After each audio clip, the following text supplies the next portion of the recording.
तमिलनाडु में मुख्यमंत्री बनते ही विजय पूरी तरह से एक्शन मोड में आ गए हैं।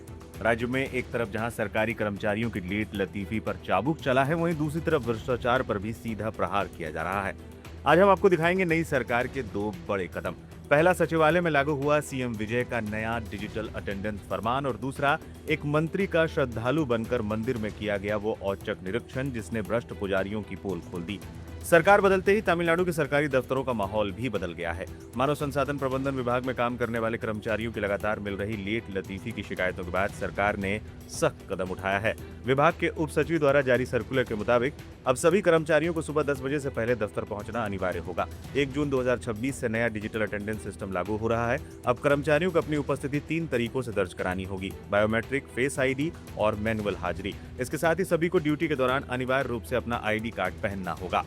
अनुशासन के साथ साथ राज्य सरकार भ्रष्टाचार पर भी नकेल कस रही है। इसका सबसे बड़ा उदाहरण तब देखने को मिला जब हिंदू धार्मिक एवं धर्मांध बंदोबस्ती मंत्री एस रमेश खुद एक आम श्रद्धालु के भेष में तिरुचेंदूर सुब्रमण्यम स्वामी मंदिर पहुंच गए। दर्शनार्थियों से लगातार शिकायतें मिल रही थी कि मंदिर में जल्दी दर्शन के नाम पर अवैध वसूली चल रही है। इसकी सच्चाई जानने के लिए मंत्री रमेश सुबह सुबह काली टी शर्ट और मास्क लगाकर अकेले ही मंदिर में दाखिल हो गए। उन्होंने एक पुजारी से जल्दी दर्शन करने के लिए कहा। आरोप है कि पुजारी और सुरक्षा कर्मियों ने इसके बदले पैसों की मांग की। सबूत पुख्ता करने के लिए मंत्री के सहायक ने यूपीआई के जरिए यह रकम ट्रांसफर भी कर दी। रंगे हाथ पोल खुलने के बाद मंत्री ने अपना मास्क हटाया और मंदिर प्रशासन में हड़कंप मच गया। पत्रकारों से बातचीत करते हुए मंत्री ने बताया कि कई श्रद्धालुओं की शिकायत मिलने के बाद मैंने आरोपों की पुष्टि की और ये दौरा किया। मैंने खुद पाया कि कुछ पुजारी मंदिर में अधिकारियों की मिलीभगत से श्रद्धालुओं से जल्दी दर्शन कराने के नाम पर पैसे वसूल रहे हैं। मुख्यमंत्री विजय की सख्ती और अन्य मंत्रियों का ये जमीनी एक्शन ये साफ संदेश दे रहा है कि नई सरकार ढिलाई और भ्रष्टाचार के मूड में बिल्कुल नहीं है। सरकारी दफ्तर हो या धार्मिक स्थल, नियमों की अनदेखी करने वालों की अब खैर नहीं है।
तमिलनाडु के मुख्यमंत्री बनते ही थलपति विजय फुल एक्शन मोड में हैं। पिछले 16 दिन में विजय ताबड़तोड़ फैसले ले रहे हैं। शराब की दुकानों पर ताला लगाने के बाद अब सीएम विजय ने फिल्म इंडस्ट्री को एक ऐसा तोहफा दिया है जिससे थिएटर मालिकों से लेकर बड़े बड़े निर्माताओं के चेहरे खिल उठे हैं। मुख्यमंत्री विजय ने करीब 70 साल पुराने तमिलनाडु सिनेमा नियम 1957 में ऐतिहासिक संशोधन को मंजूरी दे दी है। अब राज्य के सभी सिनेमा घरों में किसी भी नई फिल्म के रिलीज होने के पहले 7 दिनों तक हर रोज 5 शो चलाए जा सकेंगे। सबसे बड़ी राहत की बात यह है कि अब थिएटर मालिकों को 5वें शो के लिए जिला कलेक्टर या पुलिस से अलग से कोई अनुमति नहीं लेनी होगी। तमिलनाडु सरकार ने सोमवार यानी 25 मई को यह आदेश जारी किया। इसके अनुसार ये नया आदेश वीकेंड के अलावा पब्लिक हॉलिडे और स्थानीय त्योहारों के दिनों पर भी लागू होगा। माना जा रहा है कि ये फैसला तमिल सिनेमा की तस्वीर और तकदीर बदल कर रख देगा। ये नियम केवल बड़ी तमिल फिल्मों पर ही नहीं बल्कि डब की गई फिल्मों, बच्चों की फिल्मों और दोबारा रिलीज होने वाली फिल्मों पर भी लागू होगा। यानी अब फेस्टिव सीजन हो या नॉर्मल वीकेंड, पहले हफ्ते में 5 शो तय हैं। फिल्म जानकारों का मानना है कि इस फैसले से फिल्मों का पहले हफ्ते का बॉक्स ऑफिस कलेक्शन 20 से 30% तक बढ़ सकता है, जिससे सिंगल स्क्रीन थिएटरों को एक नया जीवन मिलेगा। विजय थलापति ने 16 मई को फिल्म इंडस्ट्री के स्टेक होल्डर्स द्वारा पेश की गई याचिकाओं को रिव्यू करने के बाद यह आदेश जारी किया। तमिल फिल्म इंडस्ट्री के दिग्गज कई सालों से इस मांग का पूरे होने का इंतजार कर रहे थे, आस लगाए बैठे थे, जिसे अब सीएम थलपति विजय ने पूरा कर दिया है। अब तक सिनेमा नियमों के अनुसार सिनेमाघरों को रोजाना सिर्फ 4 शो स्क्रीन करने की अनुमति है। हालांकि पब्लिक हॉलिडे या त्योहारों जैसे खास मौकों पर विशेष अवसरों पर रिलीज होने वाली फिल्मों के लिए, राज्य या राष्ट्रीय समारोह के संबंध में प्रदर्शित होने वाली फिल्मों के लिए सरकार द्वारा एक्स्ट्रा शोज के लिए विशेष अनुमति दी जा सकती है। लेकिन किसी फिल्म के 5वें शो को सिर्फ स्थानीय त्योहारों या पब्लिक हॉलिडे के दौरान ही आयोजित किया जा सकता था। इसके लिए थिएटर मालिकों और संबंधित फिल्मों के निर्माताओं को जिला कलेक्टरों से या फिर चेन्नई में शहर के पुलिस आयुक्त से अनुमति लेनी पड़ती थी। सरकार को अतिरिक्त शो के लिए अलग से अनुमति जारी करनी होती थी, लेकिन अब ये नियम पुराने दिनों की बात हो गई है।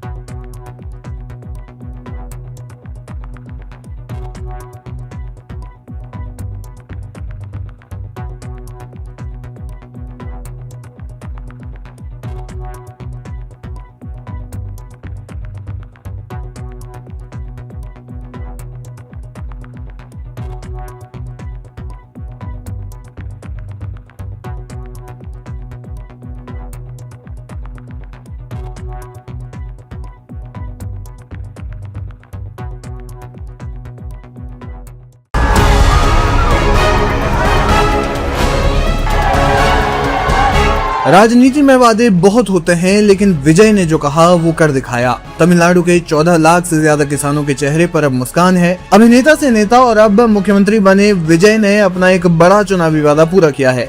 सीएम विजय की सरकार ने राज्य में 14 लाख से ज्यादा किसानों का कर्ज माफ करने की घोषणा कर दी है। ये फैसला सोमवार को टीवी के सरकार की एक हाई लेवल रिव्यू मीटिंग के बाद लिया गया है। हालांकि कर्ज माफी का प्लान विजय के मंत्री सीटीआर निर्मल कुमार ने पहले ही बता दिया था। उन्होंने कहा था कि राज्य में करीब 16.92 लाख किसानों ने कृषि लोन लिया था, जिसमें से आज 14.22 लाख किसानों का कर्ज पूरी तरह या फिर आंशिक रूप से माफ कर दिया गया है। यह हमारा प्रमुख चुनावी वादा था, जिसे हमने पूरा किया। मुख्यमंत्री विजय की अध्यक्षता में हुई इस बैठक में कृषि मंत्री आर विनोद, सहकारिता मंत्री वी कांतिराज और वित्त मंत्री एन मारिया विल्सन भी शामिल थे। सरकार ने कर्ज माफी के लिए एक ग्रेडेड सिस्टम तैयार किया है। सरकार ने बताया कि इस सिस्टम के तहत जिन किसानों पर 50,000 रुपए से कम का कर्ज बकाया है, उनका पूरा कर्ज माफ किया जाएगा। वहीं अन्य छोटे किसानों के लिए 50,000 रुपए तक के कर्ज पर 50% तक की छूट दी जाएगी। चलिए अब आप जान लीजिए कि किसे कितनी छूट मिलेगी। 50,000 रुपए से अधिक के कर्ज पर चरणबद्ध तरीके से राहत दी जाएगी। 50,001 रुपए से 60,000 रुपए तक के कर्ज वालों को 40,000 रुपए की राहत मिलेगी, जबकि 60,001 से 70,000 रुपए के कर्ज पर 30,000 रुपए की छूट दी जाएगी। इसी तरह 70,001 से 80,000 रुपए तक के कर्ज पर 20,000 रुपए की माफी मिलेगी। वहीं 80,001 से 1 लाख रुपए तक के कर्ज पर 10,000 रुपए की राहत तय की गई है, जबकि 1 लाख रुपए से अधिक के कर्ज पर 5,000 रुपए की राहत दी जाएगी।